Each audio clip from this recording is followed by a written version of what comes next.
একবার দুইবার বারবার পড়তে থাকে কথাগুলো আসেন। যতই পড়ছে ততই অদ্ভুত ভালো লাগা প্রশান্তি তাকে আষ্টে জড়িয়ে ধরছে। ঠোঁটের কোণে থাকা হাসিটাও চড়া হচ্ছে বারে বার। হঠাৎই আশানের মাথায় একটা প্রশ্নের আগমন ঘটে। হায়া কোথায়? যে এত কিছু করলো, এত সুন্দরভাবে তাকে সারপ্রাইজ করলো, সে ব্যক্তিটি কোথায়? ভাগ্যবোধ হয় তার আশানের প্রতি আজ একটু বেশি সুপ্রসন্ন, তাই তো তার প্রশ্নের উত্তরগুলোর সাথে সাথে পেয়ে গেল। খটখড়ে একটা আওয়াজে আশান পেছনে ফিরে তাকালে মুগ্ধতায় সে স্থির হয়ে যায়। পাতলা ফিনফিনে কালো গাড়ি গায়ে জড়িয়ে সেটার আঁচল ঠিক করতে করতে ওয়াশরুম থেকে বের হচ্ছে হায়া। শর্ট হাতা ব্লাউজে তার ফর্সা বাহুদ্বয়ে চক্ষু গোচর হতেই আশানের গলা শুকিয়ে কাঠ কাঠ হয়ে যায়। হায়া কোনো দিকে নজর না দিয়ে আপন মনে ড্রেসিং টেবিলের সামনে গিয়ে দাঁড়ায়। কাজল তুলে নিয়ে চোখে লাগাতে শুরু করে। ঘরটা আবছা অন্ধকার হয়ে থাকায় আশানের উপস্থিতি সে এখনও টের পায়নি। কাজল লাগানো শেষ করে ডার্ক রেড লিপস্টিক দিয়ে নিজের গোলাপের ন্যায় ওষ্ঠ যুগল সুন্দর করে এঁকে নেয়। লিপস্টিক লাগানো শেষ করে ঠোঁটগুলো উঁচু করে পাউট করে চুমুর মতো। দৃশ্যটা দেখে আশান অনুভব করে তার ভীষণ তেষ্টা পেয়েছে। সেটা কিসের আশা করি বলা লাগবে না। ব্যাস, তার সাজ কমপ্লিট। আয়নায় ঘুরিয়ে ঘুরিয়ে নিজেকে দেখতে থাকে হায়া। তখনই তার নজরে আসে নিজের পেছনে থাকা একটা ছায়া মূর্তিকে। হায়া ঝট করে পেছনে ফিরে দেখে এ আর কেউ না, তার বড় সাহেব। পরপর কয়েকটা শুকনো ঢোক গিলে নেয় সে। এতক্ষণ কোনো অস্বস্তি ভয় না লাগলেও আশিয়ানকে দেখার পর থেকে এক অজানা ভীতি তাকে আঁকড়ে ধরেছে। হায়া ঘড়ির দিকে তাকিয়ে দেখে 12টা বেজে গেছে। সে এক পা করে হেঁটে আশিয়ানের সামনে এসে উপস্থিত হয়। একটা লম্বা শ্বাস নিজের ভেতর টেনে নিয়ে সেটা আবার সাথে সাথেই ত্যাগ করে দেয়। নিজেকে ধাতস্থ করে বলে ওঠে, শুভ জন্মদিন বর সাহেব। আশিনের মনটা খুশিতে ভরে ওঠে। সে ঠোঁটের কোণে মৃদু হাসি দিয়ে বলে, ধন্যবাদ তোমায়। হায়া আশানের হাত ধরে তাকে টেবিলের সামনে নিয়ে আসে। ক্যান্ডেল জ্বালিয়ে একটা ছুরি আশানের দিকে বাড়িয়ে দিয়ে বলে, নিন কার্টুন। আশান ক্যান্ডেলস নিভিয়ে কিছুটা কেক হায়াকে খাইয়ে দেয়। হায়াও তাকে কিছুটা খাইয়ে দেয়। সেই সাথে আশানের উঁচু নাক চায় ক্রিম লাগিয়ে দিয়ে খিলখিলে হেসে দেয়। আশান রাগ করতে গিয়েও হায়ার হাসি দেখে আর করতে পারে না। হায়া টেবিলের উপর থেকে একটা বক্স উঠে সেটা দিয়ে তার কেনা ঘড়িটা বের করে। তারপর সেটা আশানের হাতে পরিয়ে দেয়। মিষ্টি একটা হাসি দিয়ে বলে, পছন্দ হয়েছে? আশিয়ান ঘড়িটার দিকে তাকিয়ে দেখে তার ফেভারিট ব্র্যান্ড থেকে ঘড়িটা নেওয়া হয়েছে। অপছন্দ হওয়ার কারণ নেই। আশিয়ান হায়ার ডান হাতটা টেনে নিয়ে সেটা নিজের ওষ্ঠের ছোঁয়া দেয়। সেই হাতটা নিজের গালের আলতো করে স্লাইড করতে গিয়ে হাসকি গলায় বলে, ভীষণ সুন্দর হয়েছে সবকিছু। Best birthday of my life. আশিয়ান মুখে 2 লাইন বললেও তার চোখ বলছে অনেক কথাই। অনুমতি চাইছে কিছু একটার। হায়া সবটাই দেখে, বুঝে। হাঁসফাঁস করে উঠে সে আশিয়ানের থেকে চোখ সরিয়ে নেয় তৎক্ষণাৎ। হঠাৎই তার মনে পড়ে নিজের ফিলিংসগুলো নিয়ে লেখা কার্ডটা আশিয়ানকে দেয়া হয়নি তার। সে টেবিলের দিকে তাকালে জায়গাটা খালি দেখতে পায়। হায়া আশিয়ানের দিকে নিজের হাতটা ছাড়িয়ে নিতে নিতে বলে, 1 মিনিট, আমি আসছি। আশিয়ান তাকে সম্মতি দেয় যাওয়ার। হায়া আশেপাশে সম্ভাব্য সব জায়গা খুঁজতে থাকে কার্ডটা, কিন্তু পায় না। আসলে আশিয়ানি কার্ডটা সোফায় বসার সময় নিজের পেছনে লুকিয়ে নিয়েছিল, সেটা হায়া খেয়াল করেনি। আশিয়ান হায়ার মুখ থেকে 3 ম্যাজিক্যাল ওয়ার্ডস শুনতে চায় বলে এমনটা করেছে। হায়া নিশ্চিত হয়ে যায় কার্ডটা না পেয়ে। আজই তো বেস্ট একটা দিন আশিয়ানকে নিজের মনের কথা জানানো, তাকে আপন করার। কোনো এক জড়তার কারণে সে মুখে বলতে পারছে না বলেই কার্ডটা লিখেছিল, কিন্তু সেটা না পাওয়ায় তার মনটা ভীষণ খারাপ হয়ে যায়। কাজল কালো চোখ জোড়ায় অশ্রুরে এসে ভিড় করতে থাকে। ক্ষণে ক্ষণে অনুমতি চাইতে থাকে গড়িয়ে পড়ার।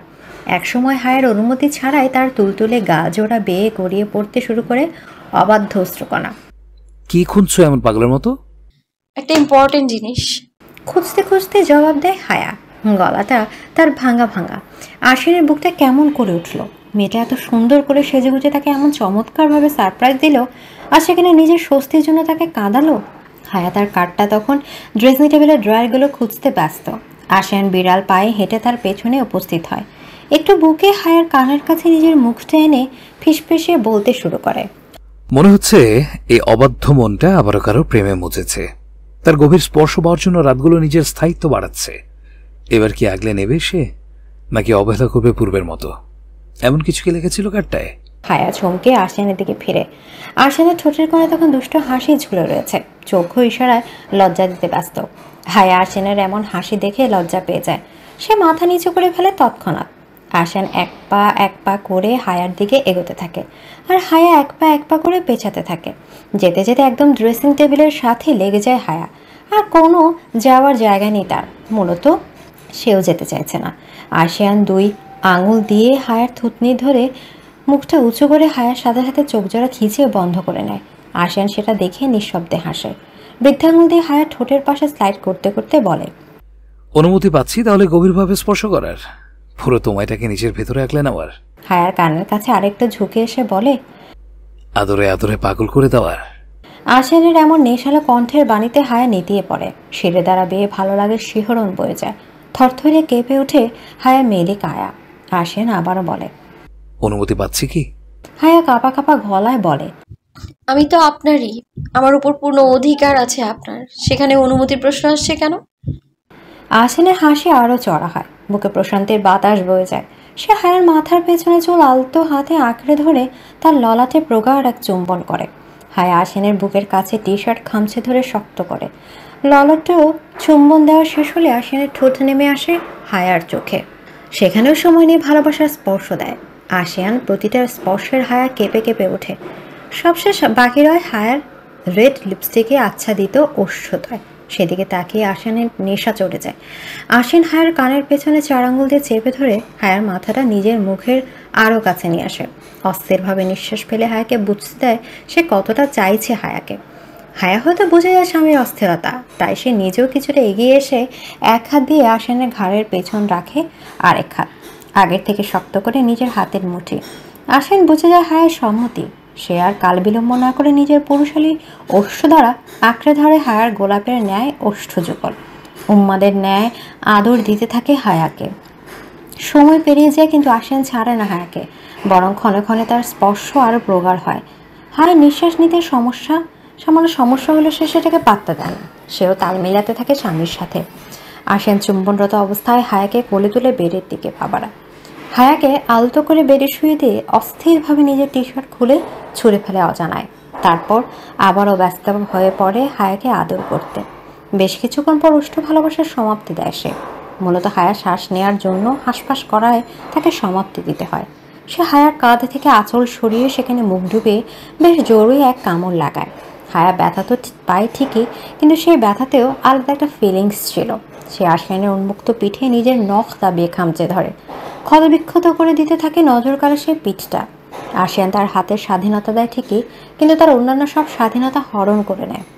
আশিয়ান তার হায়ার কানের কাছে মুখ নিয়ে ফিসফিসিয়ে বলে, I swear I'm trying to be a gentleman, but my mind keeps whispering wicked things. And the worst part, I usually listen to it more than my heart. মুখটা কথাটা বলে আবারও এক প্রকার কামড় বসিয়ে দেয় হায়ার কাঁধে। সময় তার আপন নিয়মে বইতে থাকে।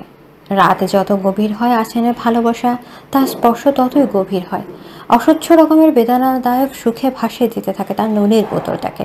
হায়া তার এমন উন্মাদনাময় ভালোবাসা দেখে একটাই প্রশ্ন করে, ভালোবাসেন আমায়? আশিয়ান অস্থিরভাবে নিঃশ্বাস নিতে নিতে বলে, ভালোবাসি কিনা জানি না, কিন্তু তোকে ছাড়া আমি ভেঙে পড়ি, নিজেকেই চিনতে পারি না। তুই না থাকলে মনে হয় আশিয়ানটা কোথাও হারিয়ে গেছে, শুধু একটা খোলা শূন্যতা বাকি থাকে। তুই আমার পাগলামি, তুই শান্তি। হায়ার হাতের বাঁধন আরো শক্ত হয়। সে আশিয়ানের পিঠে মাথায় হাত বুলিয়ে দিয়ে তাকে শান্ত করতে চায়। সে পেয়েছে তার ভালোবাসার মানুষটাকে নিজের করে। পূর্বের মতো এবার সে খালি হাতে ফিরেনি, তাকে সম্পূর্ণ করে দিয়েছে উপরওয়ালা। কথাটা ভেবে হায়ার চোখে কোণ বেয়ে সুখের অশ্রু গড়িয়ে পড়ে। সে ভাঙা ভাঙা গলায় বলে, একবার বলো না ভালোবাসি। আশিয়ান তার গলা ও বুকের মাঝামাঝি জায়গায় ঠোঁটের স্পর্শ দিতে দিতে বলে, মুখে বলাটাই কি সব? যদি মুখে বলি তাহলে স্পর্শ পাবি না, আর স্পর্শ পেতে চাইলে মুখে শুনতে পারবি না। হায়ার কিছু বলে না, বলার মতো পরিস্থিতি থাকে না সে। মূলত সে আশিয়ানের ভালোবাসায় ভেসে যেতে থাকে, ভালোবাসার রঙিন দুনিয়া। তাকে কিছু বলতে হয় না, কারণ ভাষা সেখানে পেছনে পড়ে যায়। আশিয়ানের ভালোবাসা তাকে এক এমন জগতে টেনে নেয় যেখানে শব্দ নেই, আছে শুধু অনুভব। হায়া চোখ বন্ধ করে দেয়, আর তাতে আশিয়ানি হয়ে ওঠে তার একমাত্র শক্তি। এক প্রেমিক যুগল যখন নিজেদের আপন করে নেয় ব্যস্ত, সেখানে আরেক যুগল বিচ্ছেদের অপেক্ষায় প্রহররত।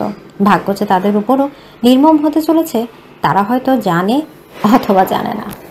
সকালে ব্রেকফাস্ট টেবিলে খেতে বসেছে তালুকদার পরিবার। হানিয়া সকালকে ব্রেকফাস্ট দিয়ে নিজেও বসে পড়ে স্বামীর পাশে। খেতে খেতে হঠাৎই জাবিয়ান তার বাবাকে উদ্দেশ্য করে বলে ওঠে, আমি একটা সিদ্ধান্ত নিয়েছি বাবা। বৃদ্ধ মিস্টার তালুকদার প্রশ্নবোধক দৃষ্টিতে ছেলের দিকে তাকান। কথাবার্তা তেমন একটা বলতে পারেন না বয়সের ভারে। রুম থেকে বেরও হন খুবই কম। শুধু ব্রেকফাস্ট আর ডিনার করেন পরিবারের সাথে।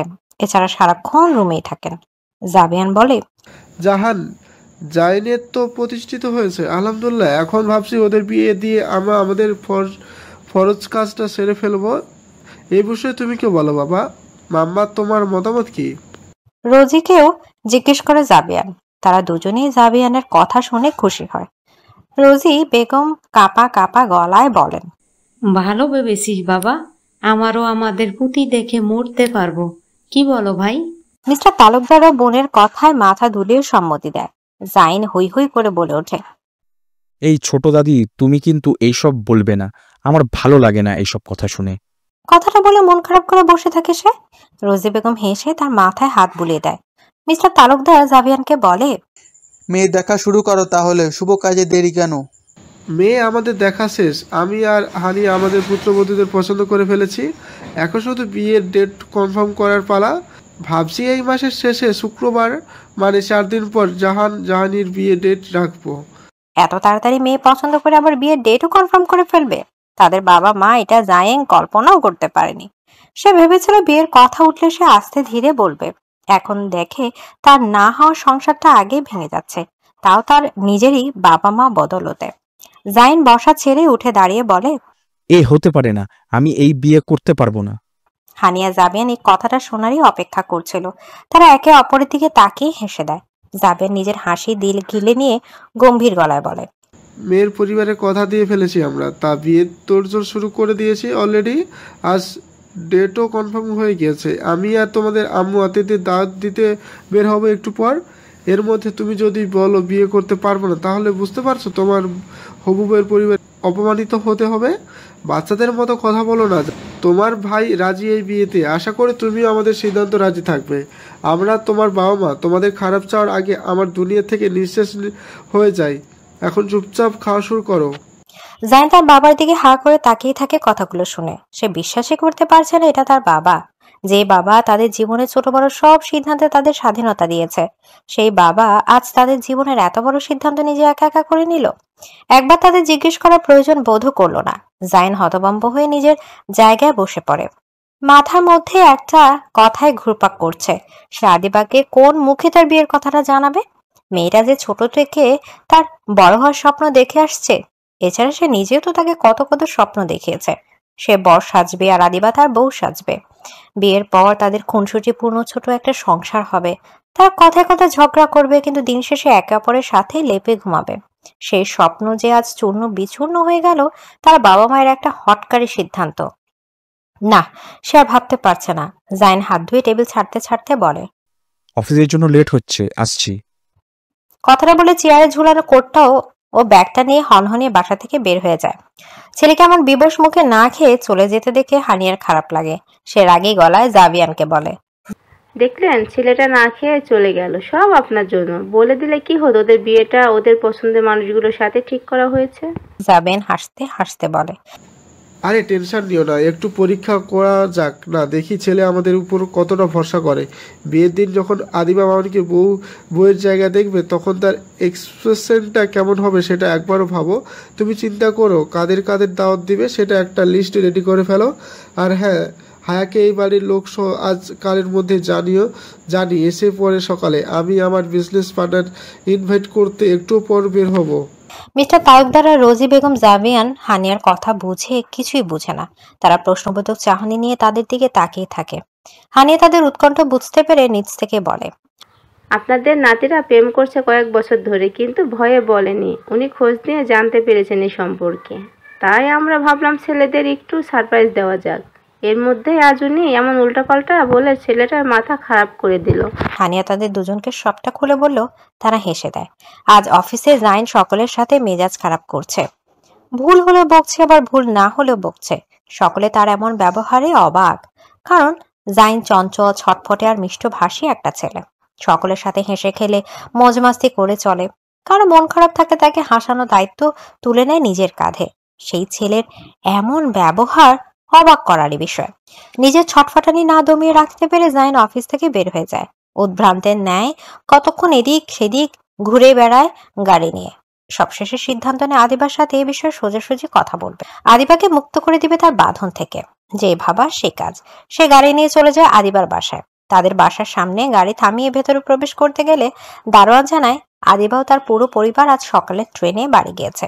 জাইনের তো মাথায় হাত, কারণ আদিবাদের গ্রামের বাড়ি একটুকু নেটওয়ার্ক পাওয়া যায় না ফোনে। সে যে ফোনেও জানাবে সেটাও করতে পারবে না। সে দারোয়ানকে জিজ্ঞেস করে, তারা কবে আসবে সে সম্পর্কে কিছু জানিয়েছে? সপ্তাহ 1 থাকবে মনে হয়। আচ্ছা। জাইন মন খারাপ করে গাড়িতে উঠে বসে। বিরতহীনভাবে একের পর এক কল দিয়েই চলেছে জাহান মেহরিমাকে। আছে সিদ্ধান্ত নিয়েছে মেহরিমার এমন আচরণ সম্পর্কে খোলাখুলি কথা বলবে।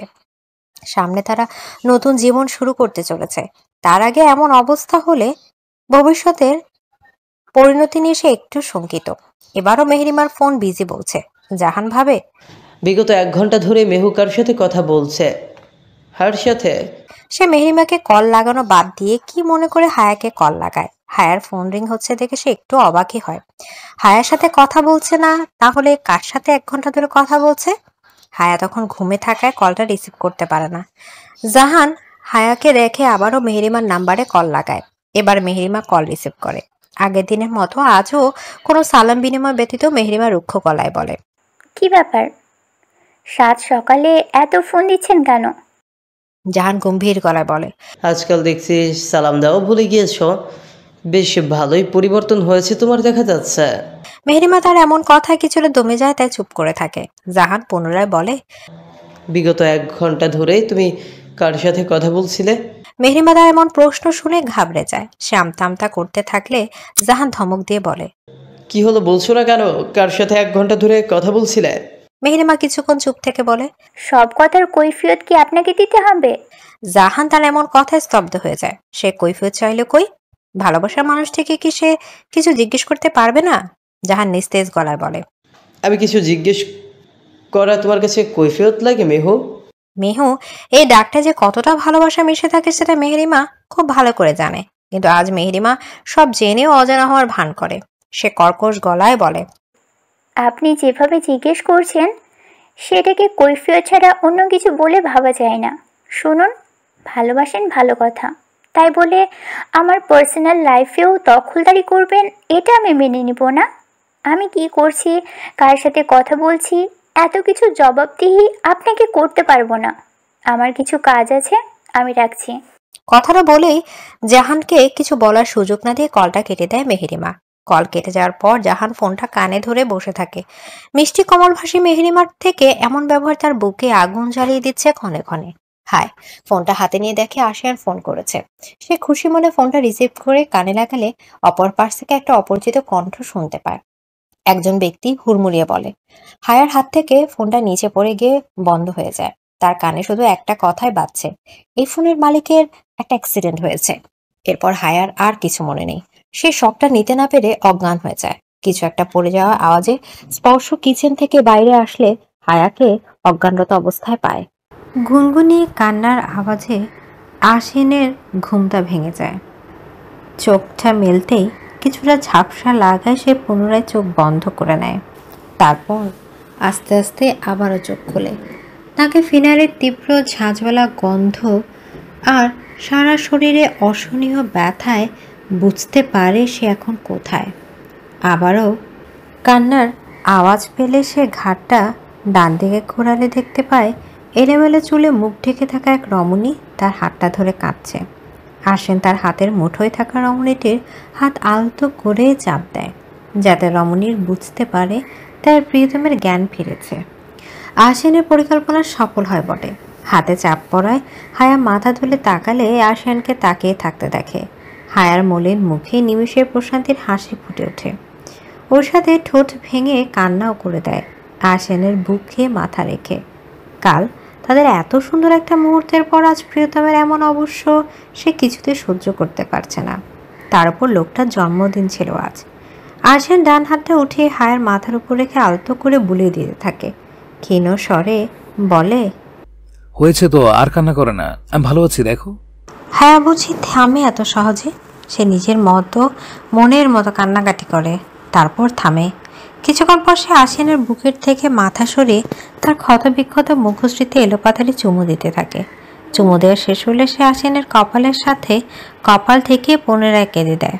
ছোট থেকে সে ভীষণ নাজুকভাবে পালিত হয়। তার ভালো লাগা খারাপ লাগা সবটাতেই বেশি প্রায়োরিটি দিয়েছে তার পরিবার, বিশেষ করে তার বাবা ও ভাইরা। হায়া তার এত বছরের জীবনে এমন দুঃসময়ের মুখোমুখি খুব কমই হয়েছে, বলতে গেলে হয়নি। তাই আজ আশিয়ানের এমন অবস্থায় সে একটু বেশি ভেঙে পড়েছে। হায়ার কান্না কিছুতেই থামছে না দেখে আশিয়ান তার মাইন্ড একটু ডাইভার্ট করতে চায়। সে হায়ার গালটা আলতো করে স্পর্শ করে বৃদ্ধাঙ্গুল দ্বারা স্লাইড করতে করতে বলে, বাহ বউ, তুমি তো ভীষণ ফাস্ট অ্যান্ড রোম্যান্টিক। সেদিন বেলকনিতে বসে বলেছিলাম তোমার ঠোঁটের উষ্ণ স্পর্শ আমার ব্যথা উপশমের প্রধান ঔষধ।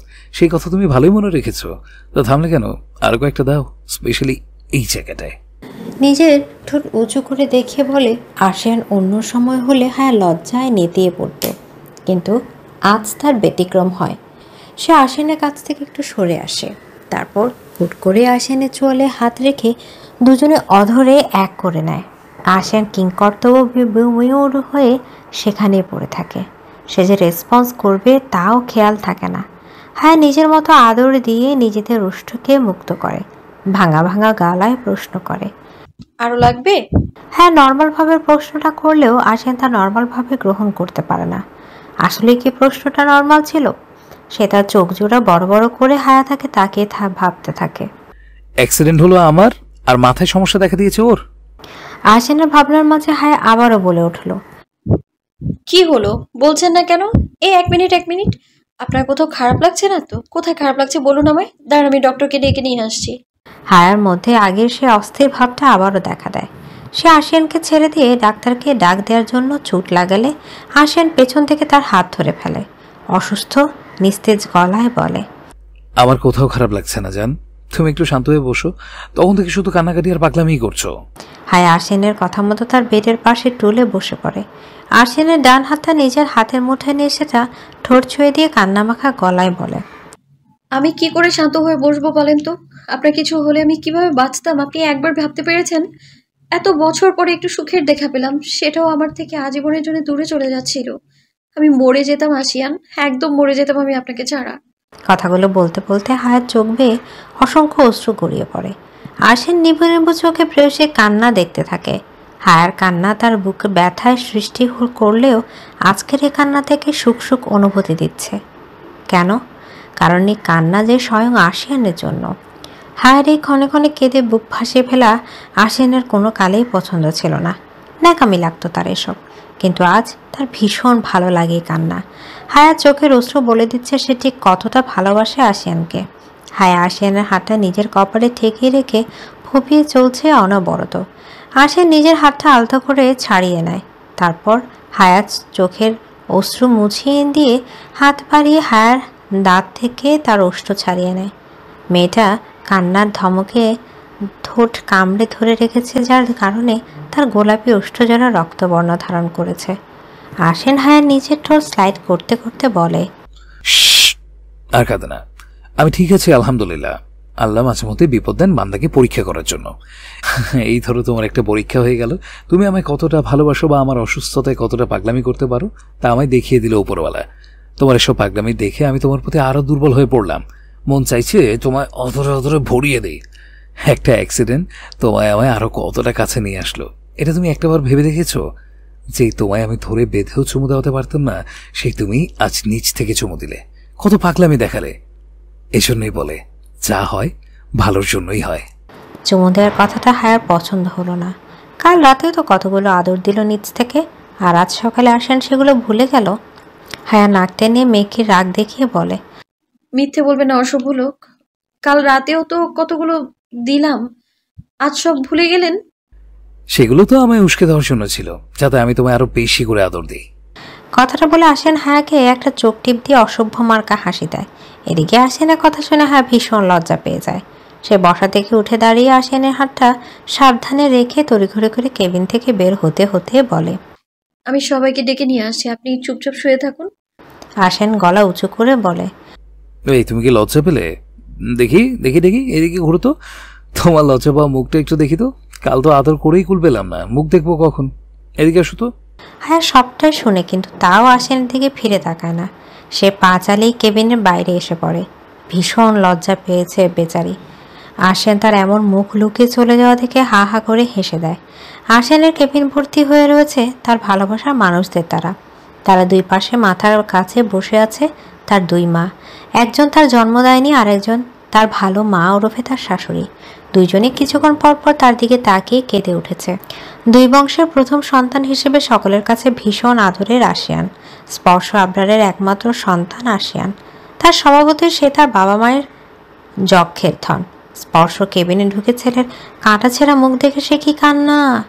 আবরার অনেক কষ্টে তাকে শান্ত করেছে। হানিয়ারও তাই করেছিল।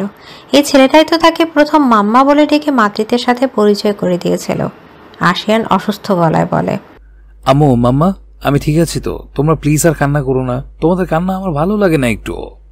হানি আশিয়ানের মাথায় হাত বুলিয়ে দিয়ে বলে, তুই যে আমাদের কাছে কি সেটা বুঝবি না আব্বু। আমরা কি সাধে কাঁদছি? আমাদের সন্তান অসুস্থ আর আমরা কাঁদবো না? এখন হয়তো আমাদের অনুভূতি বা তুই বা তোরা বুঝতে পারবি না।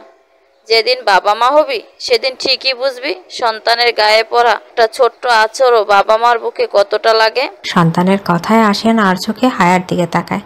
দেখতে পায় মেয়েটাও তার দিকে ছলছল চোখে তাকিয়ে আছে। আশিয়ান হতাশ, বড্ড হতাশ। জাবিয়ান আশিয়ানের কাছে এগিয়ে এসে বলে, আব্বু একটু সাবধানে গাড়ি চালাবে না? দেখলে তোমার একটা অসাবধানতা তোমার কতটা ভোগাচ্ছে। পরবর্তীতে গাড়ি চালানোর সময় অন্য কিছু ভাববে না, জাস্ট গাড়ি চালানোতে মন দেবে। জাবিনের কথাগুলো শুনে আশিয়ানের কিছুটা একটা মনে পড়ে যায়। সে চোয়াল শক্ত করে বলে, বাবাই আমি গাড়ি সাবধানেই চালাচ্ছিলাম, কিন্তু আমার অ্যাক্সিডেন্টটা প্রিপ্ল্যান ছিল বলেই আমি ধারণা করছি। আশিয়ানের কথায় যেন কেবিনের মধ্যে বোম ফেলায়। সবাই অবাক চোখে তার দিকে তাকিয়ে আছে। প্রিপ্ল্যান্ড মানে? কেউ ইচ্ছা করে আশিয়ানের অ্যাক্সিডেন্ট করিয়েছে? কিন্তু কেন? ছেলেটা 5 বছর পর দেশে আসলো, কিছু মাস আগেই। এর মধ্যে এমন কোনো সূত্র বানিয়ে ফেললো যেখানে তার জীবন পর্যন্ত নিতে চাইছে। আবরার চিন্তিত হয়ে বলল, কি বলছো তুমি? প্রিপ্ল্যান্ড মানে?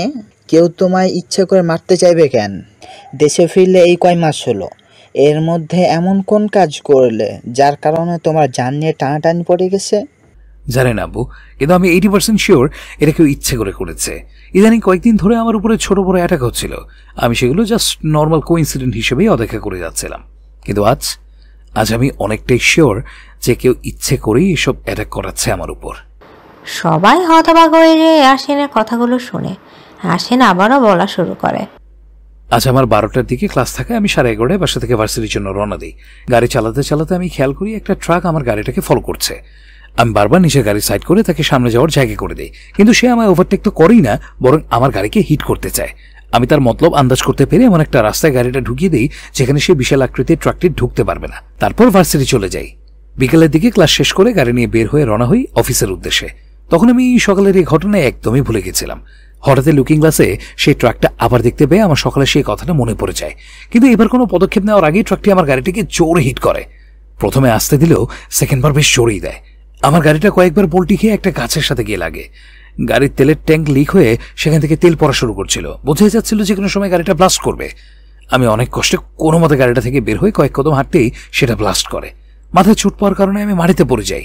জ্ঞান হারানোর আগে আমি দেখতে পাই 2 জন মাস্ক পরা লোক একটা রড জাতীয় কিছু নিয়ে আমার দিকে এগিয়ে আসছে। তারপর আর আমার কিছু মনে নেই।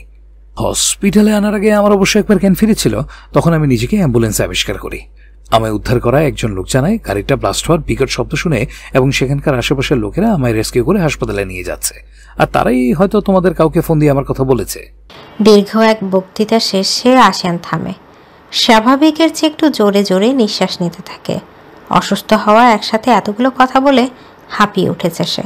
অন্যদিকে তার এসব কথা শুনে বাকি সবাই যেন রিয়েক্ট করতেও ভুলে গিয়েছে। এমন জঘন্যভাবে আশিয়ানকে মারার প্ল্যান করা হয়েছে বলে তারা ভাবতেও পারছে না। কিন্তু কে এমনটা করলো? কার সাথে আশিয়ানের এমন রক্তের শত্রুতা? আমি এই বিয়ে কিছুতেই করতে পারবো না। আশিয়ানের অসুস্থতাও জাহান জাহিনের বিয়ের আয়োজন এসব নিয়ে মাঝের দিনগুলো কিভাবে যে হাওয়ার মতো উড়ে চলে গেল কেউ বোধহয় টেরই পেল না। আজ জাহান জাহিনের বিয়ে, এরই মাঝে আশিয়ানের একটা অপারেশনও হয়েছে।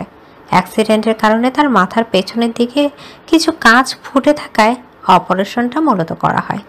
জাভিয়ান হানিয়া চেয়েছিল জাহান জাইনের বিয়েটা পেছাতে, কিন্তু আরশিয়ানে তাদের মানা করে এমনটা করতে, কারণ তার অ্যাক্সিডেন্টের আগে বেশ কিছু আত্মীয় স্বজন চেনা পরিচিতদের দাওয়াত দেওয়া শেষ করে গিয়েছিল। তারা না হয় ছেলেপক্ষ।